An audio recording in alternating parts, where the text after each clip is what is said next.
وہ short listing بھی مکمل کر لی ہے. جی سندھ میں بھی ٹوٹلی مکمل ہے, شاید ایک آدھ ڈسٹرکٹ رہتا ہے, اور باقی صوبوں میں بھی کافی ہوم ورک ہو چکا ہے. سو پیپلز پارٹی اس لحاظ سے تو جہاں ڈیمانڈ کر رہی ہے کہ فوری طور پہ الیکشن کی ڈیٹ دی جائے, وہاں اپنی بھی تیاری رکھ رہی ہے کہ جو ہے جیسے ہی الیکشن کا ڈیٹ کا اناؤنسمنٹ ہوتی ہے ہم تیار ہوں کہ فوری طور پہ اس پروسیس میں چلے جائیں. میں ایک بات کا, ہاں یہ آپ کی بات درست ہے کہ صحیح تو تب آپ کہہ سکتے ہیں کہ جب الیکشن کمیشن جو ہے نوٹیفائی کرے الیکشن ڈیٹ, لیکن میرا خیال ہے کہ اس سے پہلے ایک مرحلہ آئے گا جب الیکشن پروسیس پہ سپریم کورٹ نے جو نوٹس لیا ہوا ہے وہ میرا خیال ہے کہ تقریباً پرسوں اس کی ہیئرنگ ہے, اور وہاں کوئی نہ کوئی پوزیشن الیکشن کمیشن کو دینی پڑے گی کہ الیکشن وہ کرانے جا رہے ہیں تو اس کی کیا وہ تیاری ہے اور کیا دے سکتے ہیں. وہ یہ ضرور کہہ سکتے ہیں کہ ہمارا ڈیلیمیٹیشن پروسیس 28 کو یا 29 کو ختم ہو رہا ہے, تو اس کے فوراً بعد ہم ڈیٹ دیں گے یا شیڈیول دیں گے, ڈیٹ ہی نہیں بلکہ پورا شیڈیول دینا, تو وہ دیں گے. لیکن آئی ایم شیور کہ وہ انڈیکیشن جو ہے وہ یہاں پہ ضرور دے دیں گے کہ وہ کیا کر سکتا ہے. اچھا یہ فرمائیں کہ زرداری صاحب نے ایک دفعہ اعلان فرمایا ہے کہ میں اب لاہور کے وسط میں مڈل آف دی سٹی گھر لوں گا, کیونکہ میرا گھر جو بلاول ہاؤس ہے وہ خاصا دور ہے, ورکرز کو تکلیف ہوتی ہے. لیکن اب سنا ہے کہ وہ لاہور کی بجائے ملتان میں گھر لے رہے ہیں, تو اب جنوبی پنجاب پر فوکس کیا جا رہا ہے. نہیں, ملتان میں تو گھر ہے, بلاول ہاؤس جو ہے یا بہلاول کا گھر جو ہے ملتان میں وہ تو اب ہے, وہاں وہ رہ بھی چکے ہیں, تو اس کا یہ آلٹرنیٹ نہیں ہے کہ لاہور میں ہو یا ملتان میں. ملتان کا اپنا ہی سگنیفیکنس ہے اور وہاں ان کی پریزنس ہو, اور لاہور کی اپنی ہے. تو one is not the alternate for the. نہیں, پولیٹیکلی آگے جو الیکشن ہے نوید قمر صاحب, اس پہ فوکس کیا ہے؟ دیکھیں جو ریئلسٹکلی بات کی جائے تو صدرن پنجاب میں تو آپ کو ایک مارجن بھی مل سکتا ہے, سپیس بھی مل سکتی ہے, تو آپ کا پنجاب میں اگر دیکھیں تو southern Punjab as compare to central Punjab focus ہے؟ نہیں, نہ صرف فوکس ہے بلکہ ٹریکشن بھی زیادہ ہے. اس وقت بھی جو پچھلی اسمبلی جو ختم ہوئی وہاں بھی ہماری جو پریزنس تھی پروپورشنیٹلی بھی ایبسولوٹ نمبرز میں بھی ہماری ساؤتھ پنجاب سے کافی زیادہ تھی کمپیئر ٹو سینٹرل پنجاب. تو ظاہر ہے کہ ہم بھی یہ سمجھتے ہیں کہ ہماری جو پالیسیز ہیں اور ہمارا جو اس وقت ریکارڈ ہے اس میں ہمیں ساؤتھ پنجاب میں زیادہ سیٹیں ملنے کی جو ہے توقع ہے, اور اس کو سپلیمنٹ جو ہے وہ سینٹرل پنجاب ضرور کر سکتے ہیں. جنوبی پنجاب میں آپ کے مد مقابل مسلم لیگ نون ہوگی, صحیح مقابلہ آپ کا, یا استحکام پاکستان پارٹی سے ہوگی, کیونکہ جہانگیر ترین صاحب فوکس بھی کر رہے ہیں اور وہاں کے الیکٹیبل زیادہ تر تعداد میں پیپلز پارٹی یا مسلم لیگ نون کا رخ کرنے کے بجائے وہ استحکام پاکستان پارٹی کی طرف جا رہے ہیں. بھائی اب یہ دیکھیں نا, اس پر میں کیا کہوں کہ جس کو جہاں ڈائریکشن ملتی ہے وہ وہاں چلا جاتا ہے, لیکن اس پارٹی کا ایز سچ اگر پیپلز پارٹی جائے گی تو اپنے ووٹ جمع کرنے جائے گی نا, اور اپنی پالیسی دے گی. اگر تو وہ یہ سوچ رہے ہیں کہ پی ٹی آئی کا ووٹ ممبر کے شفٹ ہونے سے ادھر چلا جائے گا, میرا خیال ہے کہ یہ بھول ہے جو بھی یہ چیز پلان کر رہے ہیں, اور ووٹ اس طرح سے شفٹ نہیں ہوتا کبھی. نہیں, آپ فرما رہے ہیں کہ یہ ڈائریکشن پر لوگ جا رہے ہیں استحکام پاکستان پارٹی میں. ہم تو سمجھ رہے ہیں کہ جہانگیر ترین صاحب میں بڑی اٹریکشن ہے, وہ لوگ پیار محبت سے پیش آتے ہیں, وہ بڑے اچھے کمپینر ہیں, تو وہ لیے لوگ اس پارٹی کا رخ کر رہے ہیں. بھائی وہ تو آپ خود سمجھ سکتے ہیں کہ کیا صحیح ہے کیا نہیں ہے, میرے فردر اس کو ایکسپلین کرنے کی ضرورت نہیں. صحیح. اچھا یہ بتائیے کہ نوید قمر صاحب, آپ کی جماعت کی طرف سے سٹیٹمنٹ آئی کہ پی ٹی آئی کو انتخابی عمل میں ہونا چاہیے. پی ٹی آئی نے اس کو درست سوچ کا عکاس کہا ہے. کیا پی ٹی آئی اور پیپلز پارٹی کے بیچ کوئی بیک ڈور چینل ایکٹیو ہیں؟ نہیں, ایسی کوئی بات نہیں ہے. پہلی چیز تو یہ کہ دیکھیں کوئی بھی جمہوری سوچ رکھنے والا شخص یہ نہیں چاہے گا کہ الیکشن میں اس کے جو مخالفین ہیں ان سب کو بند کر کے اور ایک طرف کیا جائے اور پھر الیکشن کرائی جائے، کیونکہ پھر اس الیکشن کی کوئی کریڈیبلٹی نہیں ہوتی. آپ کو کریڈیبل الیکشن چاہیے تو آپ کو پی ٹی آئی کو پورا موقع دینا پڑے گا، سوائے اس کے ان لوگوں کی کہ جو کہ 9 مئی کے سارے واقعے کے خالق بھی تھے، ڈیزائنرز بھی تھے، کیونکہ ان کے خلاف ایسے کیسز ہوں گے جس سے وہ شاید پارٹیسپیٹ بھی نہ کر سکے. تو اس ایک سیکشن کو چھوڑ کے باقی تو بائی اینڈ لارج پارٹی ہے بہت پاکستان میں جیسے بھی وہ پیدا ہوئی، جس طرح سے بھی ان کو لایا گیا، لیکن ایک پاپولر سپورٹ رکھتی ہے اور اس کو آپ باہر نہیں رکھ سکتے. نہیں نوید قمر صاحب، جو اس پارٹی کو لایا گیا، جس پارٹی نے 9 مئی کے جرائم کیے، کہا یہ جا رہا ہے کہ وہ ایک پوری پلاننگ تھی، پوری ایک سازش تھی ملک کے خلاف، ہمارے اداروں کے خلاف، تو پھر اس پارٹی کو کیسے آپ اس کی حمایت کر رہے ہیں یا اس کا کیس پلیٹ کر رہے ہیں کہ اس کو لیول پلینگ فیلڈ ملنی چاہیے؟ کہ کوئی حمایت میں نہیں کر رہا، نہ ہی ان لوگوں کی جو ہے وہ میں کہہ رہا ہوں کہ جو لوگ اس ساری چیز میں پلاننگ میں یا ایگزیکیوشن میں انوالو تھے ان کو جو ہے اپرچونٹی اس طرح سے ملنی چاہیے. وہ ان کے خلاف جن کے خلاف بھی کیسز ہیں وہ کیسز چلنے چاہیے اور دنیا کو دکھانا چاہیے کہ کس نے اس ساری چیز میں کیا کردار ادا کی. لیکن جو لوگ اس میں انوالو نہیں ہیں ان کو بھی الیکشن پروسیس سے باہر رکھنے سے آپ کی اپنی الیکشن پروسیس جو ہے اس پہ کویسچن مارک آئے گا. تو یہ نہیں ہونا چاہیے. اچھا نوید قمر صاحب، آپ چونکہ ایک معیشت پر بھی آپ کی گہری نظر ہے، اکانومی کو آپ سمجھتے ہیں، یہ فرمائیں کہ اس وقت ڈالر تقریباً مستحکم ہے، ہماری اسٹاک ایکسچینج بہتر ہو رہی ہے، انڈیکیٹرز جو ہیں وہ پہلے کے مقابلے میں بہتر ہو رہے ہیں، تو آپ سمجھتے ہیں کہ اب ہماری معیشت جو ہے وہ درست سمت میں چل پڑی ہے اور ہم اس بحران سے نکل آئے ہیں جو ہمیں چند ماہ پہلے یا 1 سال پہلے جس کی لپیٹ میں تھے اور جس کی وجہ سے معاشی مستقبل تاریک نظر آتا تھا؟ دیکھیں، اس میں کچھ چیزیں اچھی ہوئی ہیں اور بہت کچھ اور اچھا ہونا ہے. یہ آپ کی بات درست ہے کہ روپی ڈالر پیرٹی کو کنٹرول کر دیا گیا ہے اور جس میں جو اسپیکولیشن کا عمل تھا، جو سٹے بازی ہو رہی تھی، وہ رک گئی.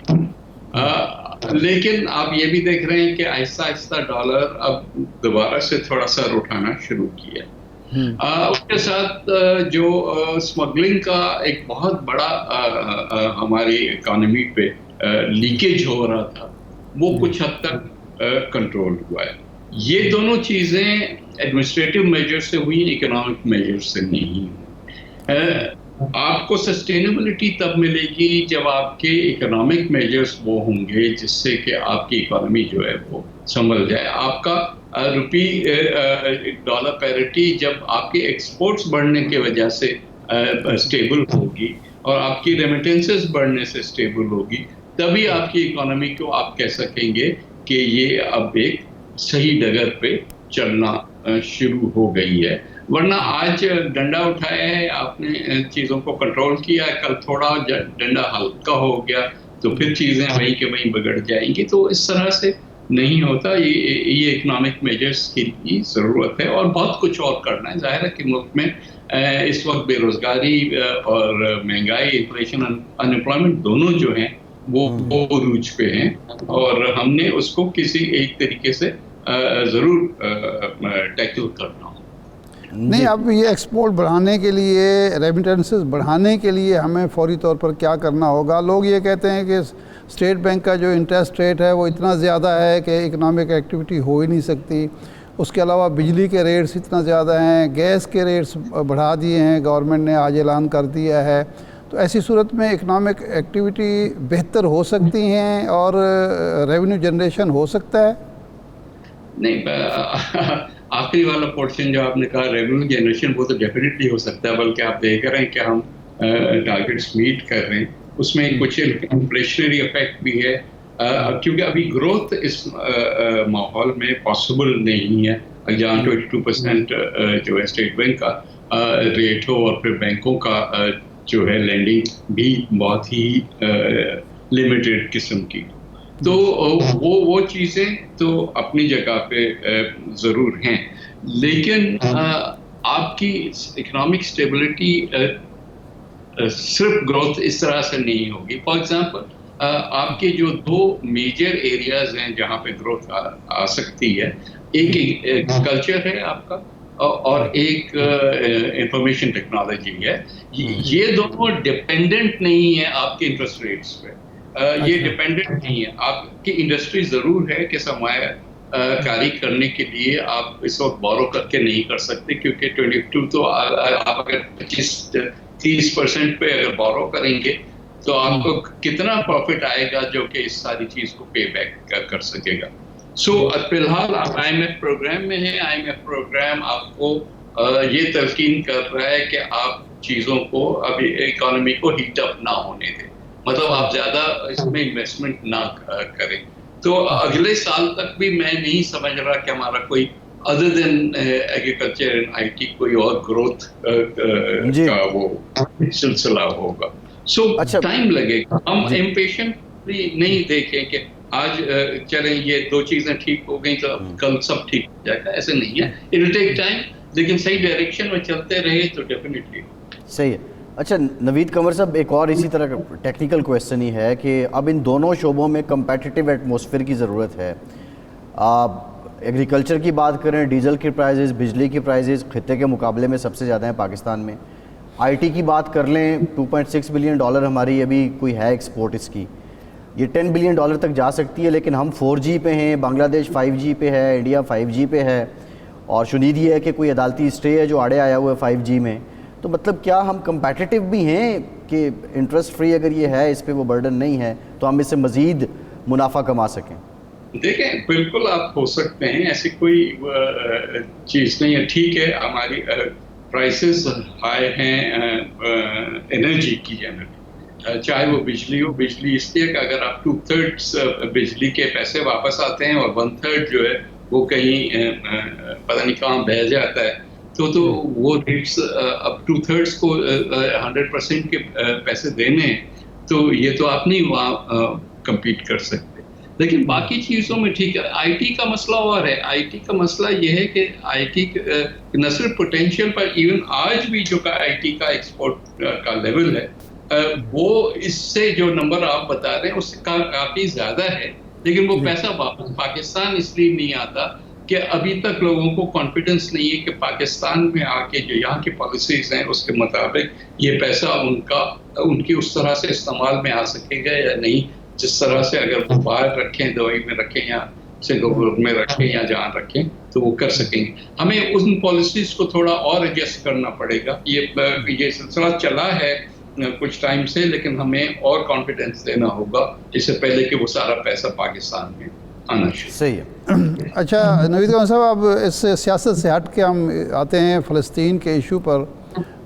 پاکستان پیپلز پارٹی اور ذوالفقار علی بھٹو صاحب کے اس حوالے سے ایک خصوصی رول بھی رہا, خصوصی دلچسپی بھی رہی, لیکن اس وقت ہم دیکھ رہے ہیں کہ سوائے 2-4 بیانات کے جو ایک ایکٹیویٹی پیپلز پارٹی کی طرف سے, مسلم لیگ کی طرف سے, بڑی سیاسی جماعتوں کی طرف سے ہونا چاہیے, کوئی احتجاجی مظاہرات جس طرح یورپ میں, امریکہ میں ہو رہے ہیں, کوئی فنڈ ریزنگ, ادویات پہنچائی جا سکیں, غذا پہنچائی جا سکے, خوراک پہنچائی جا سکے, اور چیزیں جو ہیں, تو اس میں کیا وجہ ہے کہ کوئی بے حسی کا عنصر نظر آتا ہے؟ میرے بھائی یہ تو خیر بہت آسان ہے کہنا کسی کو ڈال دو, لیکن پیپلز پارٹیز نے سب سے پہلے فلسطین کے لوگوں کی, غزہ کے لوگوں کی بات کی. آپ نے دیکھا کہ جو بھی ہمارے لیٹلی جلسے ہوئے, فلسطین کے جو سفیر ہیں پاکستان میں وہ بھی اس میں شامل تھے, اور پوری کی پوری جو ہماری کاوشیں تھیں وہ اسی ڈائریکشن میں تھی کہ فلسطین کے عوام کے ساتھ یکجہتی دکھائی جا سکے.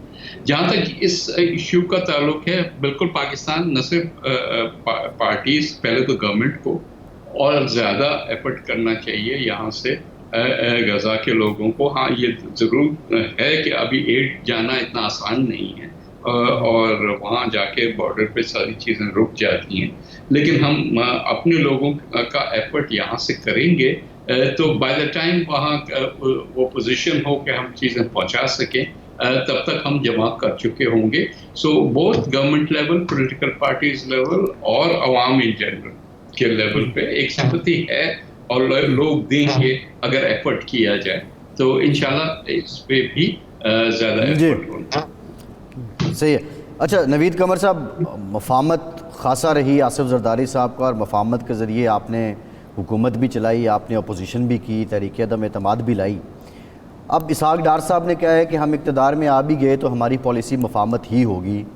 یہاں پہ وہ زرداری صاحب کی پیروی کرتے تو نظر آتے ہیں, لیکن نواز شریف صاحب کو آئے ہوئے 8-10 دن ہو گئے ہیں, ابھی تک کیا کوئی دعوت نامہ زرداری صاحب کو یا جو سابق پی ڈی ایم تھی یا اتحادی وصول ہوا؟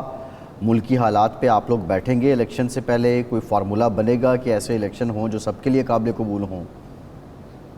بھائی اب سوال یہ ہے کہ باتیں تو ضرور جو بھی پریس میں آ رہی بیانات آپ نے بھی دیکھے ہیں, ہم نے بھی دیکھے, آگے کوئی کمیونیکیشن ہوا ہے یا نہیں میرے علم میں نہیں ہے, بٹ آئی ڈونٹ نو, ہو سکتا ہے کہ ہوا ہو, لیکن آج نہیں تو کل.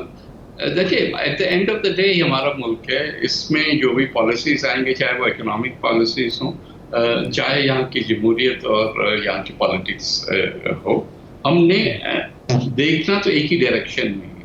ہماری آپس میں ظاہر ہے کہ ہم سب الگ الگ پولیٹیکل پارٹیز ہیں اور الیکشن اپنے اپنے پلیٹ فارم پہ اپنے اپنے مینیفیسٹو کے ساتھ لڑیں گے اور ایک دوسرے کے خلاف بھی لڑیں گے, کہیں کہیں ہو سکتا ہے کہ کوآپریشن بھی ہو, لیکن اس کے بعد کیا ہوتا ہے جو پارلیمنٹ آتی ہے اس میں کیا ہوگا, اس میں جب تک کہ سارے مفاہمت نہیں کریں گے, چاہے وہ سارے گورنمنٹ کا حصہ ہو یا گورنمنٹ اینڈ اپوزیشن ہو, یہ بہت ضروری ہے کہ ہم پالیسیز ایسی رکھیں جس میں یہ ملک آگے چل سکے.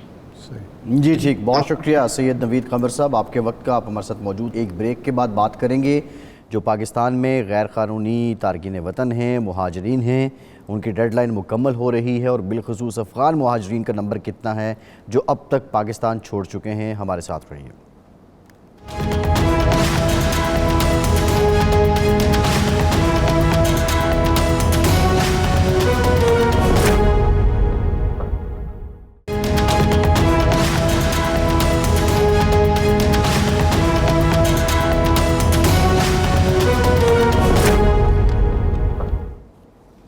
بریک کے بعد ایک بار پھر سے آپ کو خوش آمدید کہیں گے. ارشاد صاحب, آج تاریخ مکمل ہو رہی ہے, یہ ڈیڈ لائن مکمل ہو جائے گی, اور کل سے پھر پاکستان جو ہے اس نے جو الٹیمیٹم دیا تھا غیر قانونی تارکین وطن کے خلاف کریک ڈاؤن بھی کر سکے گا اور کارروائیاں بھی کر سکے گا. لیکن میرا سوال یہ ہے ارشاد صاحب کہ 1-2 بار پہلے بھی میں نے یہ وٹنس کیا کہ لوگ اسی طرح گئے, اور پھر ایون تو یہ ہوا کہ جب حامد کرزئی صدر تھے افغانستان میں, لوگ یہاں سے گئے, وہاں سے وہ پیسے ڈیلے, پھر واپس پاکستان آ گئے, اور اس کے وہ جواز بھی پیش کرتے ہیں. لیکن ایک بہت بڑا نمبر ہے جو غیر قانونی طریقے سے لوگ پاکستان میں رہ رہے ہیں. ان کو بھیجنے کے بعد آپ سمجھتے ہیں اب کی بار ہمارے اقدامات بھی ایسے ہیں کہ کوئی غیر قانونی طریقے سے پاکستان میں داخل ہی نہ ہو سکے؟ دیکھیں, جو ہمیں گزشتہ 1 ماہ میں دیکھنے کو ملا ہے وہ یہ ہے, بلکہ 2-3 ماہ میں, صرف اسی کی میں بات نہیں کر رہا, اسمگلنگ کے حوالے سے ہو, ایرانی تیل کی خرید و فروخت کے حوالے سے ہو, ڈالر کی اسمگلنگ کے حوالے سے ہو, مارکیٹ فورسز جس طرح سے مینیپولیٹ کر رہی تھیں ڈالر کو اور اسٹاک ایکسچینج کو, تو حکومت اور ریاست مجھے یوں لگ رہا ہے کہ اس دفعہ یہ پختہ ارادہ کر چکے ہیں کہ اب کوئی ٹالرنس نہیں ہوگی, کسی اقدام کو ریورس نہیں ہونے دیا جائے گا اور اسی کوشش کو ناکام نہیں ہونے دیا جائے گا. پہلے اگر یہ لوگ بھیجے گئے اور پھر واپس آ گئے تو اس میں ظاہر بات ہے کہ اگر واپس آئے ہیں اور کسی نے نہیں روکا یا روکنے کی کوشش نہیں کی یا سیریسلی نہیں لیا اس معاملے کو, تو اس کا مطلب ہے ہماری اپنی مرضی شامل تھی, یا کم از کم ہم نظر انداز کر رہے تھے, ہمارے نزدیک کوئی یہ ایشو نہیں تھا, پرائرٹی میں ہمارے شامل نہیں تھا. اب ہماری پرائرٹیز میں جب یہ چیز شامل ہو گئی ہے کہ ہم نے کسی بھی غیر قانونی طور پر مقیم غیر ملکی کو اس ملک میں برداشت نہیں کرنا, ان کو اپنے وطن میں واپس جانا ہے, بھیجنا ہے, تو پھر میرا نہیں خیال کہ اب یہ چلے جائیں گے تو دوبارہ آنے کی اجازت دی جائے گی. اب تو باڑ بھی لگ چکی ہے اور کراسنگ پوائنٹ پر چیکنگ بھی ہو رہی ہے. تو میرا نہیں خیال کہ یہ اتنا آسان ہوگا. یہ سارا کچھ آسان اس لیے تھا کہ نہ کراسنگ پوائنٹ پہ کوئی بھرپور چیکنگ کا سسٹم تھا یا کوئی سنجیدگی سے چیک کیا جاتا تھا, اور نہ ملک میں جو لوگ گھوم پھر رہے ہیں غیر قانونی طور پر بغیر ویزا کے, بغیر پاسپورٹ کے, کوئی پوچھنے والا تھا. اب اگر یہ پوچھ گچھ بھی شروع ہو گئی ہے, پڑتال بھی شروع ہو گئی ہے اور کراسنگ پوائنٹس پر بھی چیکنگ ہو رہی ہے, تو ایک دفعہ یہ چلے جائیں کہ تو پھر میرا خیال ہے غیر قانونی طور پر آنا مشکل ہوگا. اور یہ صرف افغانی نہیں ہے, اس میں یقیناً بنگلہ دیشی بھی ہوں گے, کوئی ایرانی بھی ہوں گے, کچھ اور افریقن ممالک جو ہیں ان کے لوگ افریقی بھی ہوں گے. دیکھیں یہ ہے تو مذاق نا, دنیا میں کہاں ہوتا ہے کہ آپ جائیں اور اس کے بعد آپ کا بغیر ویزے کے داخل ہو جائیں, یا ویزا اگر ہے ایکسپائر ہو جائے تو آپ گھومتے پھرتے رہیں. یہ کون اجازت دیتا ہے آج کے دور میں؟ یہ ہماری اس نرم پالیسی اور ہماری اس نرمی کا جو ہمیں سب سے زیادہ نقصان ہوا ہے کہ پھر ہم یہ تفریق نہیں کر سکے کہ جو لوگ ملک میں داخل ہو رہے ہیں یا یہاں گھوم پھر رہے ہیں ان میں کتنے کرمنلز ہیں, کتنے جو ہیں کسی ملک کے فرستادہ ہیں, جاسوس ہیں, کتنے لوگ ہیں جو دہشت گرد ہیں. صحیح ہے, یہ ساری چیزیں قباحتیں تو پیدا ہوئی ہیں. بالکل. شاہد صاحب, ترجمان دفتر خارجہ ممتاز زہرا بلوچ صاحبہ نے ہمیں جوائن کیا, بہت شکریہ محترمہ آپ کے وقت کا. یہ بتائیے گا آج کی ڈیٹ تک کتنے جو افغان مہاجرین ہیں غیر قانونی طریقے سے یہاں مقیم تھے اور وہ واپس جا چکے ہیں؟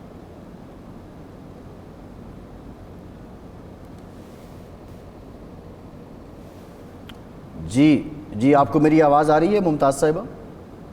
جی ابھی آئی ہے, سوری.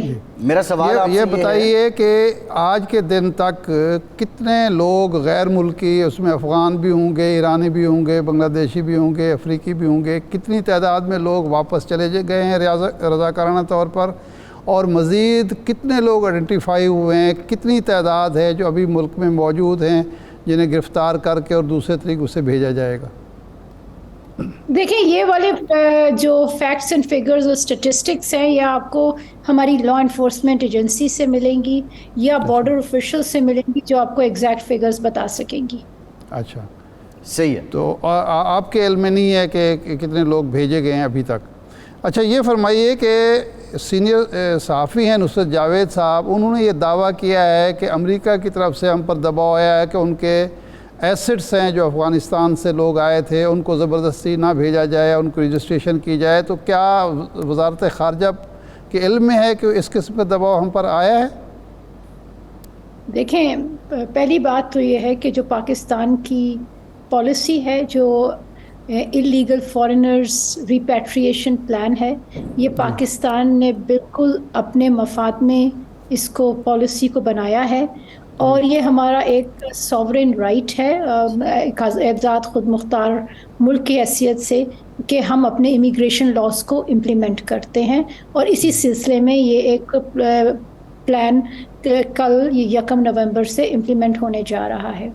دوسری بات یہ ہے کہ جب سے 2021 میں جب سے افغانستان میں ایک تبدیلی آئی ہے, کافی افغانز ایسے آئے جن کے لیے ہمیں فارن گورنمنٹس نے ہمیں ریکویسٹ کی کہ ان کو, کیونکہ ان لوگوں نے ان کے ساتھ کام کیا تھا, تو ان کو ان ملکوں میں ٹرانسفر کیا جائے, ان کو ہیلپ کیا جائے تاکہ وہ ان افغان نیشنلز کو اپنے ملک میں لے جائیں.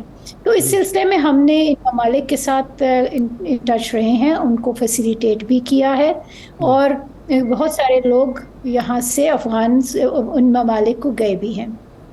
کچھ لوگ ہیں جو ابھی بھی پاکستان کی سرزمین پر ہیں, اس کے سلسلے میں ہم ان ممالک کے ساتھ ان ٹچ ہیں, اور ہم نے ان پر زور دیا ہے کہ جلد سے جلد یہ ان ممالک کو ان افغان نیشنلز کو ویزاز دیں تاکہ وہ جلد سے جلد پاکستان کی سرزمین چھوڑ کر وہاں جا سکیں. جی صحیح ہے. تو یعنی یہ ایسے لوگ جو ان کے ساتھ وہاں کام کرتے رہے ہیں کانٹریکٹر کے طور پر, وہ پاکستان میں رہ جائیں گے, ان کو واپس افغانستان نہیں بھیجا جائے گا بلکہ برطانیہ یا امریکہ یا جرمنی یا جہاں وہ جانا چاہتے ہیں ان کو سہولتیں وہ ممالک دیں گے اور ہم ان کو وہاں بھیجیں گے؟ جی وہ جن کے کیسز ہمارے پاس آئیں گے ان کو پروسیس کر کے اس کے بعد جس پر ہماری گورنمنٹ آف پاکستان ایگری کرے گی وہ ان کو بالکل اسی طریقے سے آگے بھیجوایا جائے گا. لیکن اس میں کوئی ہماری یہی ہے کہ یہ کوئی اوپن اینڈیڈ چیز نہیں ہے.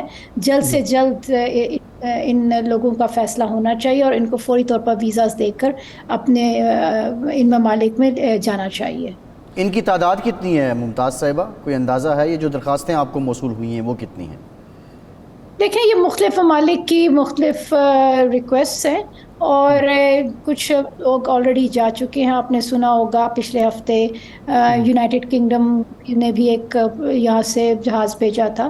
اس طرح اور بھی ممالک ہیں. تو یہ ان کے ڈفرینٹ نمبرز ہیں اور اسی کے حساب سے ہمارا تو مین مقصد یہ ہے کہ یہاں پر اللیگلز پاکستان میں نہ ہوں, چاہے وہ افغانستان واپس جائیں یا کسی اور ملک میں. تو اس سلسلے میں ہم ان ممالک کے ساتھ بات چیت ہماری بڑی ایڈوانس سٹیج ہے. جب یہ انخلاء کا عمل مکمل ہوتا ہے, کل سے ظاہر شروع ہو جائے گا, تو اس کے بعد افغان گورنمنٹ کے ساتھ کیا طے پایا ہے کہ اب بغیر ویزے بغیر پاسپورٹ کے کوئی پاکستان میں داخل نہیں ہوگا, یا کوئی اور سسٹم بھی جو ہے ایوالو کیا جا رہا ہے کہ آسانی سے ان لوگوں کو جو یہاں مزدوری کے لیے آنا چاہتے ہیں, علاج کے لیے آنا چاہتے ہیں, رشتہ داروں سے ملنے کے لیے کوئی اور سسٹم بھی ایوالو کیا جا رہا ہے؟ دیکھیں پاکستان کا جو ویزا پروسیس ہے, اسپیشلی ہمارے جو افغانستان کے ہمارے بہن بھائی ہیں ان کے لیے کافی ریلیکسڈ ویزا رجیم ہے, اور ہم ان کو جو بھی لیگل طریقے سے پاکستان آنا چاہے اور پاکستان کے قوانین کے حساب سے ان کی اپلیکیشنز اگر ان آرڈر ہیں تو ان کو پاکستان اپنے پروسیسز کے حساب سے ویزا دے گا تاکہ وہ یہاں پر آ کر لیگل طریقے سے کام بھی کر سکیں. اور اگر کوئی علاج معالجے کے لیے یا فیملیز کو وزٹ کرنے کے لیے آنا چاہتے ہیں تو اس کے سلسلے میں بھی ہمارا جو سفارت خانہ ہے کابل میں وہ ان کو ویزاز دے گا. صحیح ہے. اچھا, ایسے لوگ بھی ہوں گے ظاہر بات ہے جو افغان گورنمنٹ کے شاید مخالفین ہوں یا افغان گورنمنٹ ان کو پسند نہ کرتی ہو کہ وہ ملک میں واپس آئیں, تو ایسے لوگوں کے لیے کوئی پالیسی ہم نے بنائی ہے, کوئی ان کے لیے نرمی برتی جائے گی؟ دیکھیں یہ جو بھی لوگ ریفیوجی سٹیٹس جن کا ہے, اور آپ جس طرح جانتے ہیں یہاں پر کئی لوگ ہیں جو کئی دہائیوں سے رہ رہے ہیں, ان کا ریفیوجی سٹیٹس ہے, اور جو کنفرمڈ ریفیوجیز ہیں ان کو ریفیوجی سٹیٹس دیا جا چکا ہے. ان پر اس پالیسی کا اطلاق نہیں ہوگا, وہ ابھی پاکستان میں رہیں گے اور ان کی واپسی پھر انٹرنیشنل قوانین کے حساب سے یونائٹڈ نیشنز کے ساتھ مل کے اور افغان حکام سے ڈسکس کر کے اس کے بعد ان کا لائحہ عمل تیار کیا جائے گا اور امپلیمنٹ کیا جائے گا. یہ ہمارا فوکس اللیگل انڈیویجولز پر ہے. صحیح ہے. اچھا, اس میں افغانوں کے علاوہ یہ تو کوئی سٹیٹس آپ کے پاس ہوں گے نا کہ ایرانی یا بنگلہ دیشی یا افریقی, کہ وہ بھی نہیں ہیں, وہ صرف لا اینڈ آرڈر جو ادارے ہیں ان کے پاس؟ وہ ہمارے پاس جی میرے پاس انڈائریکٹ انفارمیشن ہے. ڈائریکٹ انفارمیشن آپ انہی سے لے سکیں گے کیونکہ وہ they are the custodians of this information. میرے پاس انڈائریکٹ انفارمیشن ہے. جی اچھا, اس سے ہٹ کر اس وقت جو افغانستان فلسطین کا ایشو ہے اس حوالے سے پاکستان کا موقع بڑا جاندار رہا ہے, تو اب وزارت خارجہ کیا سمجھتا ہے کہ جو عالمی برادری سو کالڈ خاص طور پر امریکہ اور یورپ ہے وہ تو کھڑے ہو گئے ہیں اسرائیل کے ساتھ, جنگ بندی بھی اسی لیے نہیں ہو رہی, تو پاکستان کے پاس کیا انفارمیشن ہے کہ یہ معاملہ فلسطینیوں کے یعنی غزہ سے انخلاء اور سینا کی طرف جائے بغیر حل ہو سکتا ہے یا کوئی اور آپشن بھی موجود ہے؟ دیکھیں اس وقت ایک انٹرنیشنل کنسنسس ڈیولپ ہو رہا ہے. آپ نے بھی دیکھا ہوگا کہ ایک تو سب سے پہلے ایک OIC کی قرارداد آئی, عرب لیگ کی قرارداد آئی. OIC کا اسپیشل سیشن ہوا جس میں پاکستان نے کلیدی رول ادا کیا. اس کے بعد یونائٹڈ نیشنز جنرل اسمبلی نے ایک بھاری اکثریت سے ایک ریزولوشن پاس کی ہے جس میں جنگ بندی پہ زور دیا گیا ہے اور ہیومینیٹیرین اسسٹنس پہ زور دیا گیا ہے تاکہ وہاں جو غزہ کے عوام ہیں ان کو ہیومینیٹیرین اسسٹنس مل سکے۔ یہ ہمارے نمائندے جو ہیں انہوں نے کہا یو این میں کہ جنگی جرائم کا ارتکاب کر رہا ہے اسرائیل، تو کیا ہم یہ مطالبہ بھی کریں گے کہ نیتن یاہو کو جنگی مجرم کے طور پر عالمی عدالت میں پراسیکیوٹ کیا جائے؟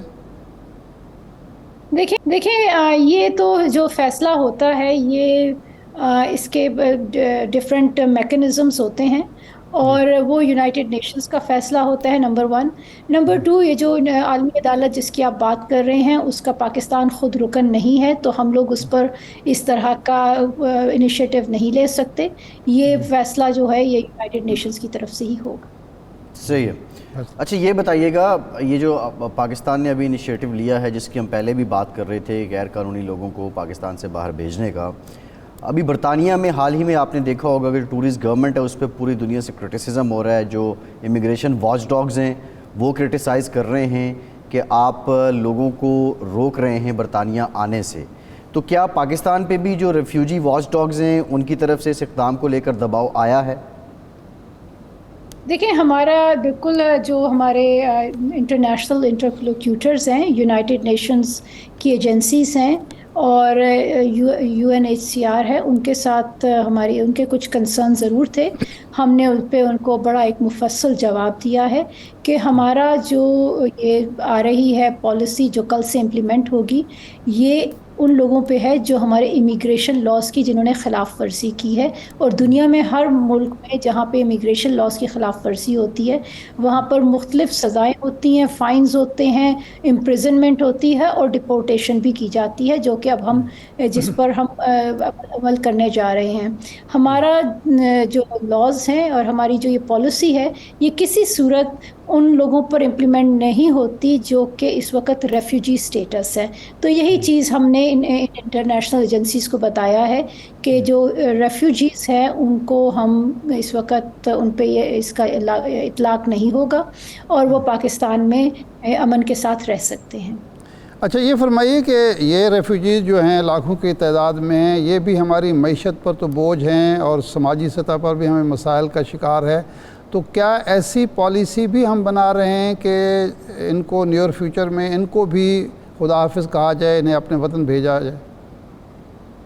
دیکھیں اس پر پاکستان کی ایک پرانی اور اصولی پوزیشن رہی ہے۔ یہ افغان مہاجرین کا جو مسئلہ ہے اس کو انٹرنیشنل رسپانسبلٹی کہا جاتا ہے۔ جب بھی کہیں مہاجرین کسی بھی جگہ پہ ہوتے وہ ایک انٹرنیشنل کمیونٹی کی ذمہ داری ہوتی ہے، اور یہ بڑا ضروری ہے کہ افغانستان میں اس طرح کی کنڈیشنز پہ کام کیا جائے تاکہ وہاں پر ان لوگوں کی واپسی آسان کی جائے اور تاکہ یہ لوگ عزت سے اپنے ملک کو واپس جا سکیں اور اس کی ترقی میں افغانستان کی ترقی میں اپنا رول ادا کر سکیں۔ لیکن اس کا جو پروسیس ہے وہ ڈیفرنٹ ہے، وہ ہم یونائٹڈ نیشنز کے ساتھ، ان کی جو ہیومن رائٹس کی ایجنسی ہے UNHCR، ان کے ساتھ مل کر اس کا ایک پروسیس بنائیں گے۔ افغان حکومت کے ساتھ بھی مل کر ایک ٹرائی پارٹائٹ میکنزم ہے، اس میں مل کر ہم ایک پروسیس بنا کے اس کے بعد اس پر عمل ہوگا، لیکن اس وقت اس پر فوکس نہیں ہے۔ اس وقت جو لوگ بھیجے گئے ہیں یا اب جا رہے ہیں تو افغان گورنمنٹ کا اس پہ انپٹ کیا رہی ہے؟ وہ کوآپریٹیو ہیں؟ دیکھیں جی ایسے ہے کہ افغان حکومت کے ساتھ ہماری بات چیت رہی ہے، ان کو ہم نے بڑا کلیئرلی ایکسپلین کیا ہے ہم یہ کیوں کرنے جا رہے ہیں، اور ہم نے ان کو یہ بھی ایکسپلین کیا ہے کہ یہ جو ہماری پالیسی ہے یہ صرف افغان نیشنلز کے بارے میں نہیں ہے، یہ جو بھی غیر ملکی لوگ ہیں اس وقت جو کہ اللیگل پاکستان میں رہ رہے ہیں، یہ ان پر اس کا اطلاق ہوگا۔ تو ان کو یہ یقین دہانی کرائی ہے کہ کوئی افغانستان اسپیسیفک ہم کوئی قدم لینے نہیں جا رہے۔ دوسری چیز کا جو ہم نے ان کو ایکسپلین کیا ہے وہ یہ ہے کہ جو ریفیوجیز ہیں ان پہ یہ اس پالیسی کا اطلاق نہیں ہوگا، اور باقی ہماری بات چیت ان کے ساتھ جاری رہے گی، اور ہم اس پر ہم کوشش ہماری پوری ہے کہ اس پروسیس میں ایک بہت ہی اسموتھ طریقے سے ریپیٹریشن ہو، کسی طرح سے جو ہمارے افغان بہن بھائی جو اب واپس جائیں گے اپنے ملک کو ان کو کسی قسم کی تکلیف کا سامنا نہ ہو، اور ایک بڑے اسموتھ انداز سے یہ بارڈر کراس کر سکیں۔ اور ہمیں امید ہے کہ جس طرح سے کسی بھی ملک چاہے پاکستان ہو یا کوئی اور ملک ہو، افغانستان کی حکومت بھی یہ نہیں چاہے گی کہ ان کے شہری کسی اور ملک میں غیر قانونی طور پر رہ رہے ہیں اور اس ملک کے قوانین کی خلاف ورزی ہو رہی ہو. تو یہ ہمارا ان کے ساتھ ایک ڈائلاگ رہا ہے اور آگے بھی جاری رہے گا. اچھا، یہ آخری سوال یہ فرمائیں کہ افغانستان کو کسی نے بھی ابھی تک تسلیم نہیں کیا، اگرچہ کچھ ممالک کے سفارت خانے موجود ہیں، وہ پروسیس اب اس لیے رکا ہوا ہے کہ جو دوحہ کے جو معاہدے کے شرائط تھیں یا جو انڈرسٹینڈنگز تھی اس پر افغان گورنمنٹ عبوری حکومت عمل نہیں کر رہی، خواتین کے حوالے سے، دوسری کے حوالے سے، یا وہاں بھی جو یورپ اور امریکہ کا ایک تعصب ہوتا ہے مسلم ممالک کے حوالے سے، وہ کار فرما ہے؟ دیکھیں جی، اس میں دوسرے ممالک کی پالیسیز پر تو کامنٹ نہیں کرنا چاہوں گی. میں پاکستان کا آپ کو بتا دیتی ہوں. پاکستان کی اس پر پوزیشن یہی ہے کہ ہم افغانستان ہمارے بھائی ہیں، ان کے ساتھ ہمارا ایک ہسٹورک تعلق ہے. اس میں وہاں پہ ہمارا ایک سفارت خانہ بھی موجود ہے اور ہم اپنے لوگوں کو اور افغان عوام کو فیسیلیٹیٹ کرنے کے لیے ہم نے وہاں پہ اپنا سفارت خانہ رکھا ہوا ہے. جہاں تک کہ فیوچر کی بات ہے، وہ ہم اپنے باقی جو افغانستان کے نیبرنگ ممالک ہیں ان کے ساتھ مل کر اس پر فردر افغانستان کے سلسلے میں بات چیت کرتے رہیں گے. صحیح ہے. اچھا ممتاز صاحبہ، لاسٹ کویسچن، ابھی آپ نے کہا کہ کنسنسس بلڈ ہو رہا ہے اسرائیل کی جارحیت کے خلاف دنیا بھر میں. جو فلسطین کے نائب سفیر ہیں پاکستان میں، نادر الترک، ان کی ابھی سٹیٹمنٹ آئی ہے کہ 500 لوگ غزہ میں آج ایک اٹیک ہوا، اس میں وہ شہید ہوئے ہیں، بڑی تعداد بچوں کی ہے.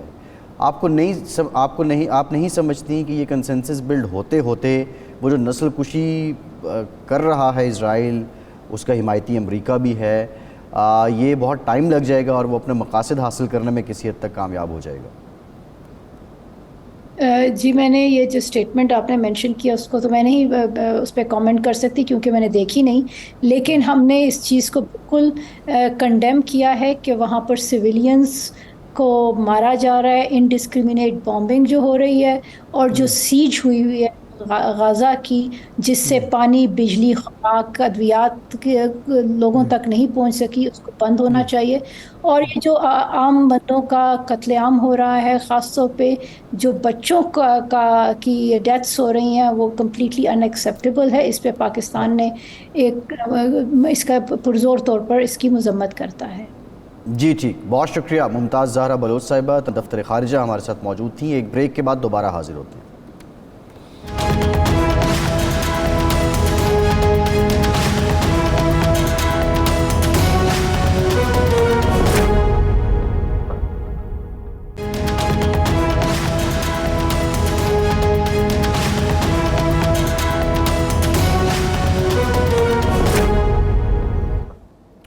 بریک کے بعد ایک بار پھر سے آپ کو خوش آمدید کہیں گے. ارشاد صاحب، آئی پی پی استحکام پاکستان پارٹی اب اپنے پر کھول رہی ہے. پچھلے پروگرام میں ہم یہ بات کر رہے تھے کہ ابھی تک جو لوگ آ رہے ہیں وہ نامی گرامی ضرور ہیں، پاپولر بھی ہیں، میڈیا پرسنالٹیز بھی ہیں، لیکن ان میں جو ٹپیکل الیکٹیبل یا وہ جو موروثی سیاست والے لوگ ہیں ان کا نمبر کم تھا. لیکن حال ہی میں پنڈی سے ایک بہت بڑی سیاسی شخصیت غلام سرور خان صاحب، چودھری نثار علی خان صاحب کو وہ ہرا چکے ہیں. لاسٹ ٹائم بھی ہرایا، پھر پچھلے دور میں بھی ہراتے رہے ہیں. وہ آئی پی پی کا حصہ ہو گئے ہیں اور بڑے کلیدی وزیر تھے یہ پی ٹی آئی کے دور میں. پہلے پیٹرولیم کے رہے، پھر ایویشن کے ہوئے، اور ان کی سٹیٹمنٹ بھی آپ کو یاد ہے جو پارلیمنٹ میں انہوں نے دی تھی. وہ زخم ہم آج تک سہلا رہے ہیں. جی، انہوں نے جو ایویشن کے حوالے سے سٹیٹمنٹ دی تھی، ہمارے جو ماشاءاللہ پی آئی اے کے پائلٹ سے متعلق، پی آئی اے کے پائلٹس کے حوالے سے آج تک پی آئی اے پر پابندی ختم نہیں ہوئی اور ہمارے پائلٹس کو کہیں نوکری کوئی نہیں دیتا. لیکن ارشاد صاحب، وہ بطور وزیر تو ان کی کارکردگی پہ ہم کرٹیسائز کر سکتے ہیں، لیکن بطور سیاستدان ہیں وہ الیکٹیبل 88 سے غالباً یا 85 سے وہ کبھی قومی اسمبلی میں، کبھی صوبائی اسمبلی میں وہ نہیں. ان کو یہ خاصا ہے کہ وہ 2 حلقے متعدد بار اکٹھے جیتے ہیں. ہاں یہ اور چودھری نثار علی خان کو ہرانا ارشاد صاحب کوئی خالہ جی کا گھر نہیں ہے آنیسٹلی اسپیکنگ. اب وہ شامل ہو گئے ہیں. تو آپ کو کیا لگتا ہے کہ اب آئی پی پی الیکٹیبلز کا جھرلو پھیر دے گی؟ نہیں، وہ بھی ہیں. یہ یاسر عرفات غالباً مظفر گڑھ سے، جنوبی پنجاب سے، وہ ہوئے ہیں، کچھ اور لوگ ہوئے ہیں. اور یہ جلسہ جو ہوا ہے جہانیہ میں، وہ بھی تو ایک اسی طرف تھا. اس کا مطلب یہ ہے کہ الیکٹیبلز نے اب مسلم لیگ نون کی بجائے، پیپلز پارٹی کے بجائے ایک اور کھلا دروازہ دیکھ لیا ہے اور وہ اس طرف جا رہے ہیں. نوید قمر صاحب تو خیر یہ کہہ رہے تھے کہ ان کو بھیجا جا رہا ہے، لیکن میرا خیال ہے وہ تحریک استحکام پاکستان پارٹی کو قائم ہوئے 3 مہینے 4 مہینے تو ہو گئے ہیں نا، لیکن اب آنا شروع ہوئے ہیں لوگ. تو اس کا مطلب ہے کہ کوئی نہ کوئی انہیں نظر آ رہا ہے کہ اگلے جو الیکشن کی ہوگی، مینجمنٹ ہوگی، یا الیکشن میں جو صورتحال بنے گی، اس میں کوئی نہ کوئی حصہ رسدی یا حصہ بقدر جثہ تحریک انصاف کو بھی ملے گا. کیونکہ یہ جو الیکٹیبلز ہوتے ہیں نا جی، یہ بڑی سوچ بچار کرتے ہیں، اپنے ووٹ بینک کو دیکھتے ہیں، پھر اس میں دیکھتے ہیں کہ کون سی پارٹی کا ووٹ اس میں مزید شامل ہو سکتا ہے، کس پارٹی سے مجھے سرمایہ مل سکتا ہے، کس پارٹی سے ورکر مل سکتے ہیں، اور کس پارٹی کو اگلے جو حکومت بنے گی اس میں کوئی حصہ مل سکتا ہے. یہ ساری چیزیں سوچنے کے بعد ہی کوئی الیکٹیبل یہ فیصلہ کرتا ہے کہ جی مجھے کس پارٹی کا رخ کرنا چاہیے. تو اب دیکھتے ہیں کہ کیا ہے. لیکن یہ اب جو استحکام پاکستان پارٹی سمجھا یہ جا رہا تھا کہ یہ پی ٹی آئی کے لیے خطرہ ہے، یا پی ٹی آئی کے جو لوگ ہیں اس کو توڑ کے یہاں شامل کیا جائے گا. ابھی جا تو وہی لوگ رہے ہیں، لیکن اب یہ خاص طور پر مسلم لیگ نون کو بھی اس پر سوچنا پڑے گا کہ اگر وہ یہ سمجھ رہے تھے کہ لیول پلینگ فیلڈ کا جو مطلب وہ لے تھے اس کے مطابق ان کو مل رہی ہے، جس کو پیپلز پارٹی والے اور دوسرے مخالفین فیور کہتے ہیں، یا میاں نواز شریف صاحب کے لیے ایک اقتدار کی راہ ہموار کرنا کہتے ہیں، ایسا نہیں ہے. اس میں حصہ دار بھی ایک پیدا ہو گیا ہے. اب یہ کیا ہوگا کہ یہ وفاقی حکومت میں حصہ مانگیں گے یا پنجاب پر ان کا کلیم ہوگا. کیونکہ ہوا یہ ہے کہ یہ ایک پنجاب میں پارٹی بنی ہے، ایک کے پی کے میں بنی ہے. انہی 2 جگہوں پہ پی ٹی آئی کا اثر رسوخ تھا، پی ٹی آئی کی حکومتیں تھیں، پی ٹی آئی کا سارا ووٹ بینک تھا. تو انہی 2 صوبوں میں یہ 2 پارٹیاں وجود میں لائی گئی ہیں، یہ آئی ہیں، اور انہی کی طرف کے پی کے لوگ جو ہیں اس طرف کا رخ کر رہے ہیں. پہلے وہ ادھر بھی آئے تھے، جو کنونشن ہوا، کراچی سے بھی لوگ آئے، سندھ سے بھی آئے، لیکن اب وہ کوئی باہر سے نہیں آ رہا. لیکن ارشاد صاحب دیکھیں، اس میں مسلم لیگ نون کو تو یہ بینیفٹ ہے کہ وہ ڈیپینڈنٹ نہیں ہے الیکٹیبلز پہ. ان کا کارکن خواہ وہ کسی کونسلر لیول تک تھا، یا ایم پی اے لیول کا تھا، یا ایم این اے لیول کا تھا، اس کے ٹوٹنے یا اس کے ڈی مورلائز ہونے کی شرح پی ٹی آئی کی نسبت بہت کم ہے. آپ اس کو کنسیڈر ہی نہیں کر سکتے. نہیں، وہ تو ٹھیک ہے. اور وہ کیوں؟ اور انہوں نے کیا نا یہ جو ضمنی الیکشن پنجاب کا تھا، اس میں الیکٹیبلز کو وہ پی ٹی آئی چھوڑنے والوں کو ٹکٹ دی، تو کیا نتیجہ نکلا؟ ضمنی الیکشن میں جو ان کو شکست ہوئی، جی 15 سیٹیں وہ ہارے، تو وہ بھی تو ایک لمحہ فکری ہے نا مسلم لیگ نون کے لیے کہ جو اس گڑھ سمجھا جاتا تھا، لاہور جیسے شہر میں وہ سیٹ ہار گئے. تو اس کا مطلب ہے کہ یہ بات نہیں ہے کہ جی وہ لاہور میں جو ایک سیٹ وہ ہارے ہیں وہ تو پی ٹی آئی سے نہیں آیا تھا، ان کا پرانا ورکر تھا، وہ بھی ہار گیا. تو اس لیے مسلم لیگ نون کے لیے بھی لمحہ فکریہ ہے استحکام پاکستان پارٹی کا عروج یا اس میں اس کی طرف رجوع ہوگا. صحیح ہے. ارشاد صاحب، پروگرام کا ٹائم ختم ہو گیا. شکریہ آپ کا. آج کے پروگرام سے اتنا ہی. اجازت دیجیے.